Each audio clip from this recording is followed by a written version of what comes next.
and welcome to our celebration of Tampa's 138th birthday, which is part of our annual Archives Awareness Week.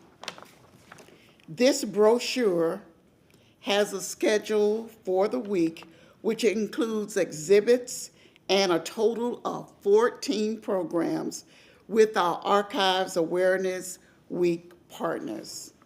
Before we begin, we would like to recognize all current and former elected officials who are in attendance.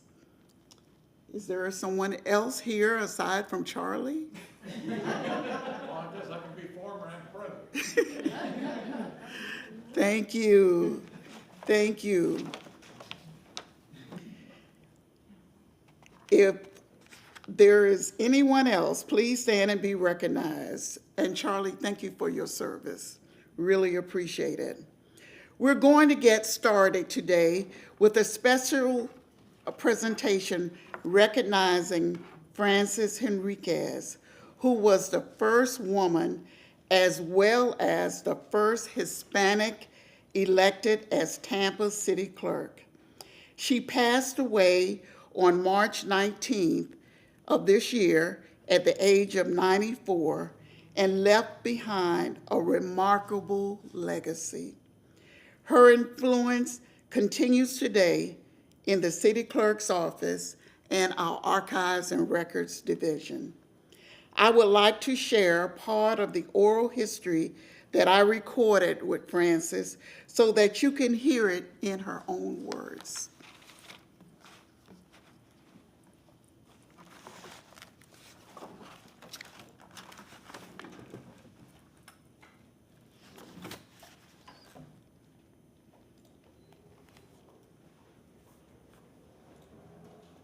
City Clerk for the City of Tampa, and this is Tampa's Oral Histories.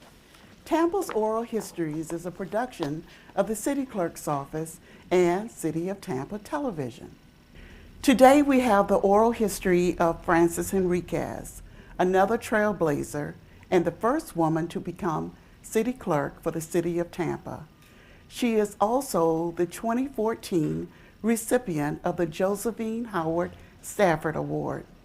Mrs. Henriquez has many memories of Tampa and much to tell about her time as City Clerk. Without further ado, let's hear from Frances Henriquez. It was a very simple life. I can remember milk. It used to be delivered, the milkman, we had a milkman, and he used to come and bring the milk and leave it in the front porch in this little container. And that's how we got our milk. Of course, I would go and get the cream that would foam on top and drink that down before anybody else did. I think that used to make my mother kind of mad. And the streetcars. I remember riding streetcars and going to Franklin Street in a streetcar. And that was a big deal in my life at that time, being able to take a streetcar ride. Well, I started off at VME Bohr, the first grade there. My grandfather used to take me to school. No, he didn't take me to school. He dragged me to school. I would cry all the way there. And then I went to Washington. And then I went to Jefferson, and that's where I met my husband. Yeah. And I saw him go across the field there, and I said, "Who is that boy there?" And he said, "Oh, that's Wallace." I said, "I'm going to marry him." And by golly, I did marry him. So that's where I didn't get to go to college, because right after I graduated, June the 17th, 1949. I got married June the 19th, 1949, right after I graduated. Well, let me tell you, it was at Ybor City. My father worked for Mr. Buckman. He owned a retail store there. So my father told me, come see Mr. Buckman, because during Christmas he needs somebody to wrap up gifts. So I said, fine, I would love doing that.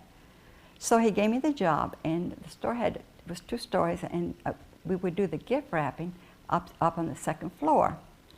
And I would just embellish. I'd put these ribbons and this holly and all, and he'd come up to me, Frances, you're putting too much ribbon. Remember, it's free. People don't have to pay, not so much ribbon. So I said, okay, so I wouldn't. But when he was out, they would tell me, Frances, he's gone. I'd start with the ribbons, and then when he'd come back in, he's here. I'd go back to just one bow. Dick Greco, he brought me into the office because my boss, Bill Stark, was retiring. Okay. And at that time, the position was an appointed one. So I went in there and sat down, and he said, Frances, I want you to run for city clerk. And I looked at him and was thinking to myself, this man's gone crazy. Me run for city clerk? A girl? I've never made a speech in my life. And he said, no, he said, you'll have the support, you'll have my support. He says, and it's about time that a woman got to be city clerk. We need women in office. So he was, yeah, he championed women in office. So I ran for city clerk, and there was, I think 3 men running against me. And I tell you, that was an experience that I think everybody should go through. And if they would go through it, they would be more, they wouldn't be as opinionated as about the people that run for office. They would be more loving and caring about running for office, because it's a job that, it's hard running for office. I guess what I enjoyed the most was when I first got there. Tampa was a small town, more or less. Mm-hmm. And I was in the middle of it becoming a city. And when I left, it was a city. The mayors and the city council did a fantastic job. Just imagine, while I was there, the airport came in, the Performing Arts Center, the riverfront, the teams, the sports teams, and it was bustling, and I was right in the middle of it. Just sitting there, just looking at it, taking it all in. Curtis Hickson, yeah. And they asked me, one of the, Mr.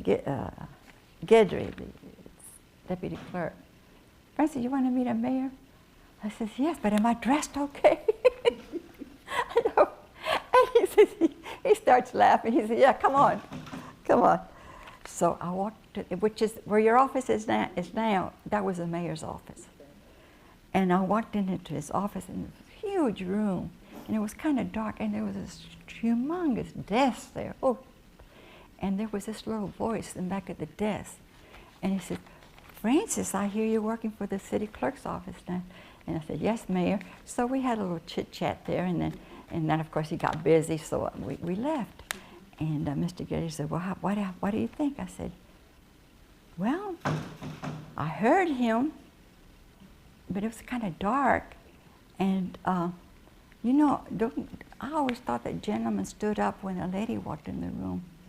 And he looked at me and he said, he was standing, Frances, he's just sort of short.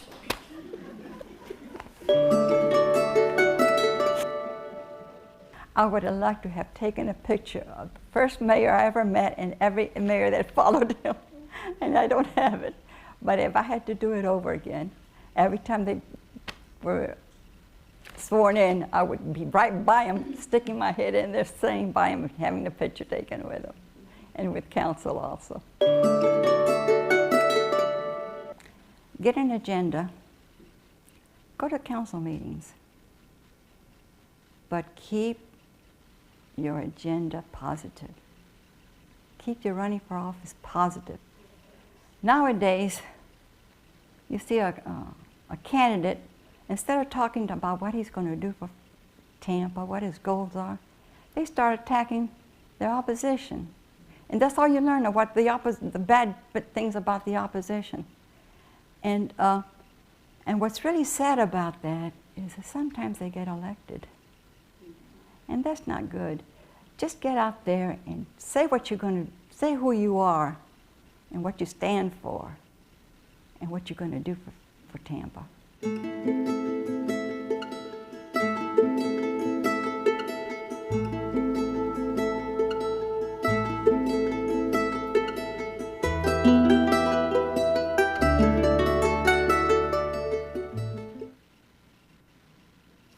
This is how to get in shape fast.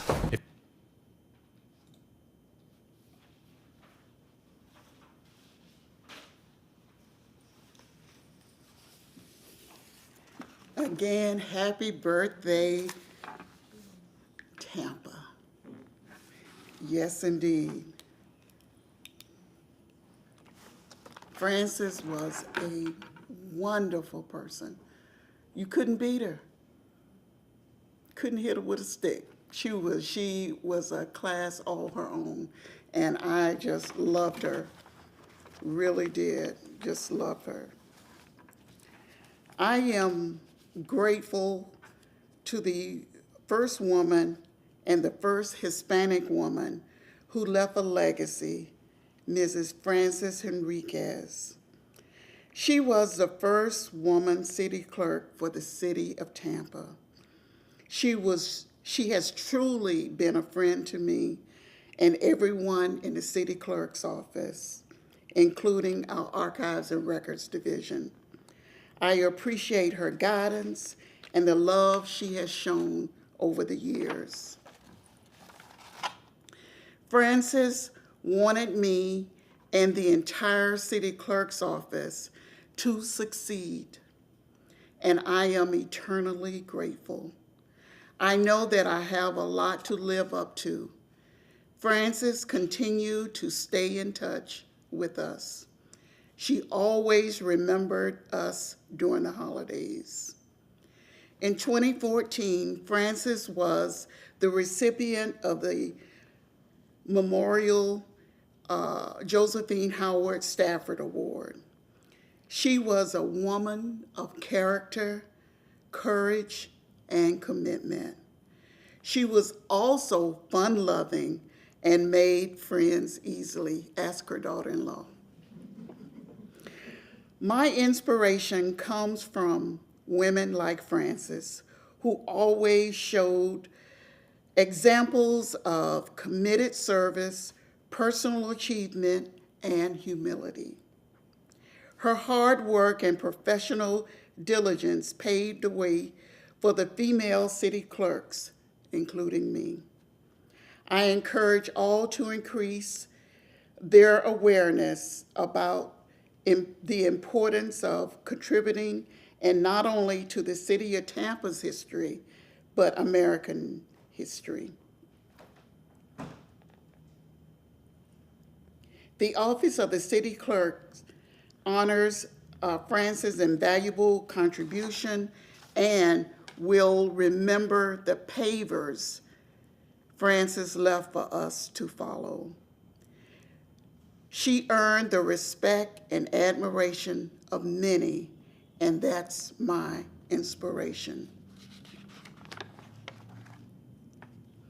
Frances joined the city of Tampa many years ago in 1954 in a clerical job.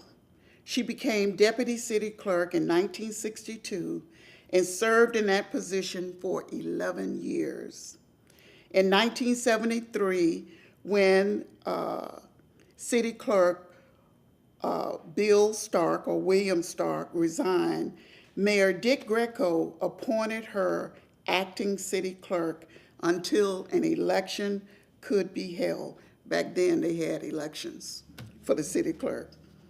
Frances served as city clerk from November 1973 to September 1993. I want to say that during her tenure, she initiated a records management program and the city of Tampa became the first city in Florida to create a municipal archive. That's a lady. She thought outside of the box. In 1993, the Archives and Records Services building was dedicated in her honor. One of her first priorities was to microfilm the older records at the city clerk's office. She also worked on preserving Tampa's history by interviewing elected officials with the City of Tampa television station, and served as city clerk for nearly 20 years until her retirement in 1993. Frances loved the city of Tampa and her coworkers. She will never be forgotten, and what a lifetime. Also, Frances dearly, dearly loved her beautiful family. And thank you very much for sharing her with us. We will always remember Frances. What a lifetime.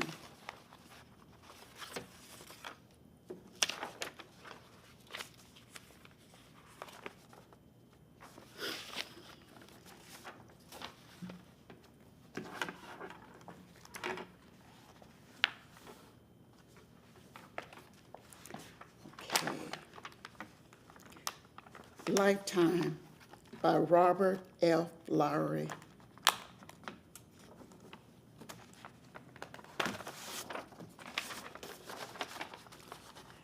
Time moves along as must it will, to make us grow, day older still.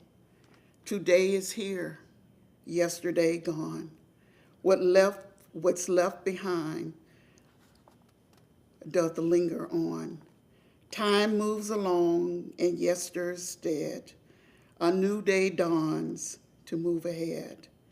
Mistakes were made, and this is sure, to make amends, endure, or cure. Time moves along, no backward glance, with time to come, not left to chance, to fill the dreams that need to be filled, to till the ground that needs to be tilled. Time moves along, to use or waste, the choice to make to suit each taste. Time to enjoy, to others say, now is the time to live today. Time moves along to gray in hair, to aches and pains and needed care. Time moves along so very fast that most of the time of life is past. Let not sorrow be our lot, to live today as best we got. Let not regret or what's been done to spoil what's left of time to come. What a lifetime, Frances. What a lifetime. And thanks for everything you've done.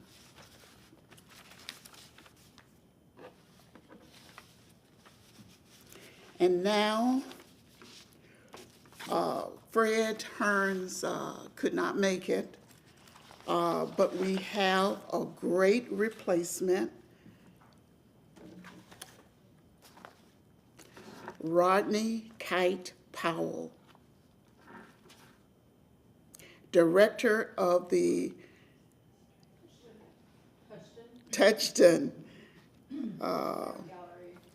Map Library at the Tampa Bay History Center.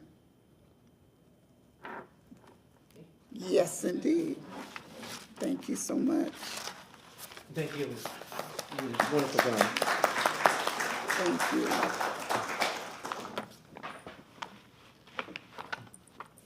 She'll just put this right here, and then to move it, you just. All right. It was fantastic hearing your words about Ms. Hernandez, Ms. Enriquez. I'd never had a chance to meet her. I didn't start my history career till 1995, so she was already gone. But I do know that old records building, and I saw a picture of Clara Cardina in the brochure, and that was one of the first places where I started doing research. And so it's certainly 30 years on. Her legacy certainly does live on. So it was wonderful that you could share that, and wonderful that her family could be here to hear those wonderful words. So again, my name is Rodney Kite Powell, and I am here in place of Fred Hearns, who regretfully can't be here, but he asked if I could fill in for him, and I'm going to do my best to do so. And the topic for today, as y'all can see, is Tampa 1925. So looking at Tampa 100 years ago. It's kind of an ongoing theme when we do these Archives Awareness Weeks. And so I'm going to start off with some things that Fred actually, I think, is going to have for a program later this week, and that is celebrating the 100th anniversary of Booker T. Washington School. And so the first few slides are Fred's, and so I'm going to cover those. Booker T. Washington, for those of you who may be a little fuzzy about early American history, early 20th century history, was a world-renowned educator and advocate for blacks in the U.S. and really advocate for education. And so he founded what is now Tuskegee University, but he also traveled the country lecturing on the importance of education, including coming here to Tampa in 1912. He actually spoke at the casino at the Tampa Bay Hotel, now the University of Tampa. So a very fitting place for him to speak at what is now a university. There were several black schools that started in Tampa before Booker T. Washington, and actually Mauro here in the front row could probably tell you far more about the early black schools because she's been doing an incredible amount of research on them.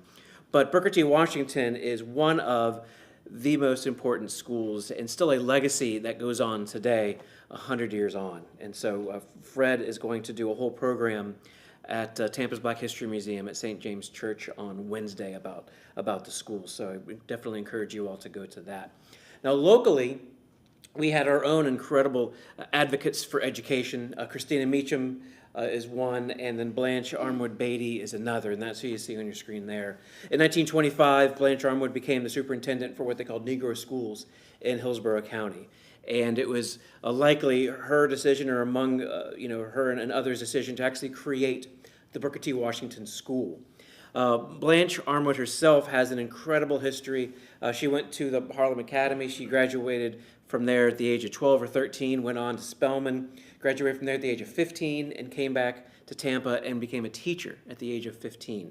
Then she continued in education. She actually worked for Tampa Electric Company to help train African American women who worked in white folks' homes to use these new electrical appliances that were coming about.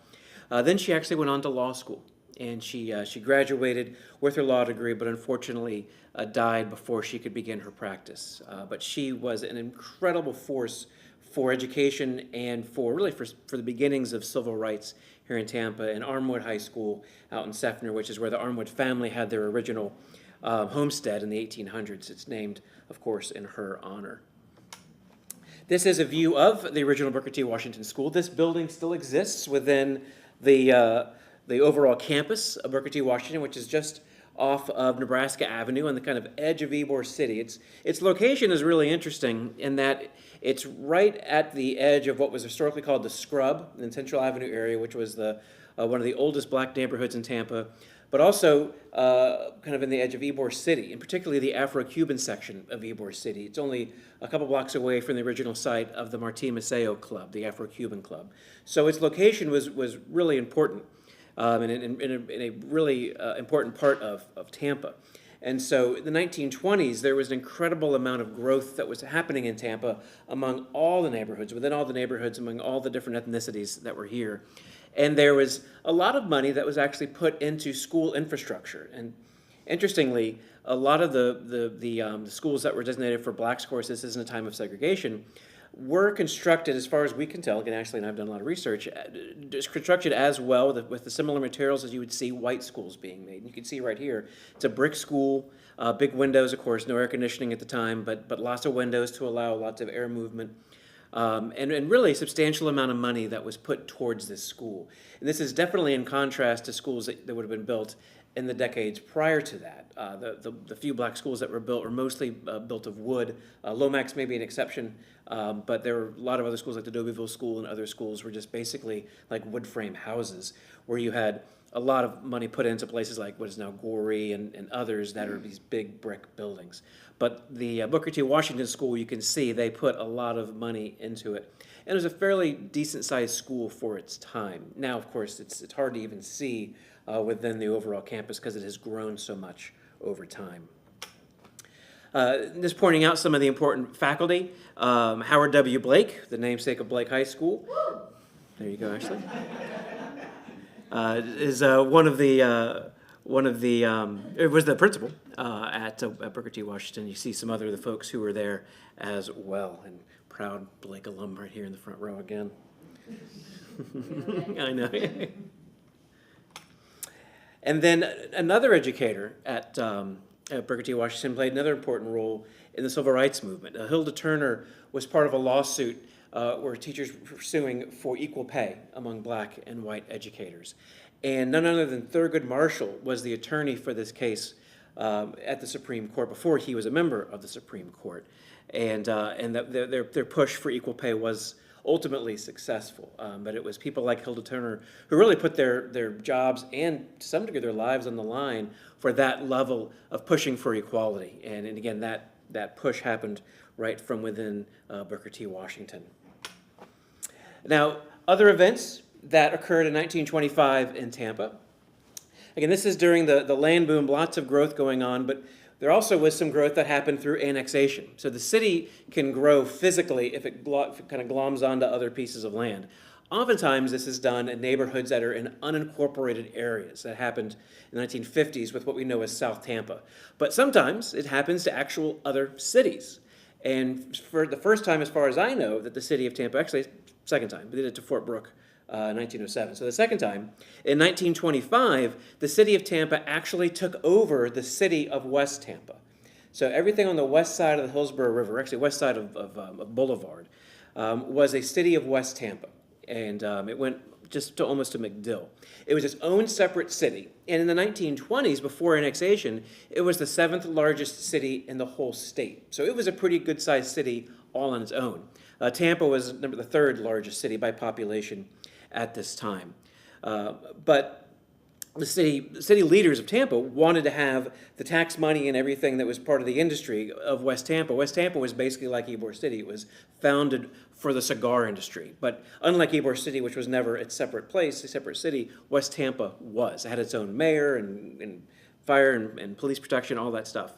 But the city of Tampa took it over in January of 1925 and made it part of the city. Because of that annexation and other annexations going into Sulphur Springs, the city of Tampa was probably sometime during this decade, maybe even in 1925, very briefly the largest city in Florida. Miami's growth and Jacksonville's physical growth soon kind of put Tampa back at 3rd place. But there was a time in the 20s, again, probably right around this time of the annexation of West Tampa, that Tampa was the largest city in the state. And if you're curious, this is Howard Avenue looking north, just north of Main Street, right at Chestnut. And the two buildings that you see primarily there in the center are still there, believe it or not. There's still quite a bit of historic fabric left in West Tampa, which is nice. Other parts of Tampa that weren't in Tampa at the time were also growing. Again, I mentioned South Tampa. It wasn't part of the city of Tampa until the 1950s. Believe it or not, Howard Avenue was the dividing line between the city of Tampa, the incorporated area, and then the unincorporated part of Hillsborough County. So basically all of the Inner Bay Peninsula, all of what we know as South Tampa, except for Port Tampa City, which was its own city, was outside of the city limits. So places like Beach Park and Belmar and others were all outside of Tampa, but their growth obviously contributed to the overall growth of Tampa, because even though folks might have lived in Beach Park, they would have likely worked in Tampa. So all these 1920s developments, which were so popular and made so much money, kind of came about during the land boom. But they also kind of failed toward the end of the land boom. 1925 was really the peak of the land boom. People were coming here from all over the country, mostly the Northeast and the Midwest, but really from everywhere, trying to buy a little piece of Florida paradise. And not only are they trying to buy that piece of paradise, they're then trying to resell it to somebody else for a profit. And that was part of the problem that eventually led to the collapse of the land boom in the 1920s, the late 20s, like 1927 or so. Another neighborhood that got its start, which was in the city limits, was Davis Islands. And this is what Davis Islands looked like in 1925. It wasn't even finished yet. They were still literally building the islands, particularly on the south side, as they were constructing buildings, homes and businesses on the north side.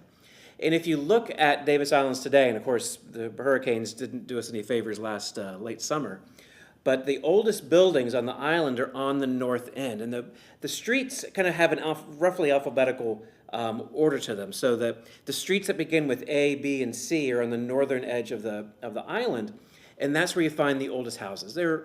Today are probably about 90 original buildings left on the island, of about 130 or 140 that were built in the 1920s. It was also 1925 that the city released the bonds that were going to go to pay for Tampa, what is now Tampa General Hospital, what was then Tampa Municipal Hospital, which was built in the northern tip of Davis Island. And you got to wonder, who thought it was a good idea to put a hospital on an island that's about 8 feet above sea level, particularly when just 4 years earlier, the islands that were there were underwater because we had our last big hurricane strike until last year, of course. The 1921 hurricane brought about 10 feet of storm surge, and there were 2 little islands that were in the bay that D.P. Davis connected to create Davis Islands, and both of those were totally submerged during the 1921 hurricane. But no bother, 4 years later, let's build a hospital. And of course, they did, and they opened it 2 years later in 1927. If you look kind of in detail, you can see there's actually some homes that are already built on the north end of the island, as well as some apartment buildings that were under construction. The island itself wasn't really finished out until 1929, after D.P. Davis went broke, and a company called Stone & Webster purchased the island and continued its progress. Because you can imagine the embarrassment and really difficulty if a real estate development like that went unfinished right at the doorstep of downtown Tampa. So it was really important for the city's pride to at least finish the infrastructure for the project. And just like Davis Islands and Beach Park and like a lot of other places, even though they started in the 20s, they really weren't built out to the 1950s, after World War II, and that next big land boom of people coming into Florida, coming into Tampa to settle. And then last but not least, talk about a different city, the city of Temple Terrace.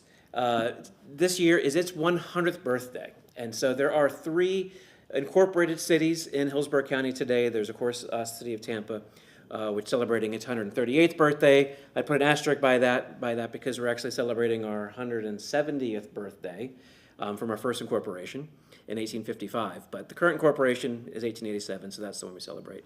And so 138 years old tomorrow is the city of Tampa. 100 years old just a month or so ago was Temple Terrace. And then Plant City, believe it or not, has us beat. Plant City was formed in 1886, and so it's the older of the 3 cities, if you include our new incorporation. But Temple Terrace, originally plural, Temple Terraces, was, as you see, Tampa's Orange Grove suburb deluxe. The idea was you could buy a home plot in the town of Temple Terrace, but then you also would buy a 5-acre plot of orange groves. And either you could work your own groves or have somebody else work the groves. And the hope was that the acreage, your orange acreage, would pay for your mortgage by selling the oranges that you're growing. It didn't really work, but it was a good idea. But you can see just how vast the orange groves were. That's just one picture of the groves. I mean, it was just acres and acres and acres, probably just miles of oranges, and all Temple oranges, which was a particular kind of orange.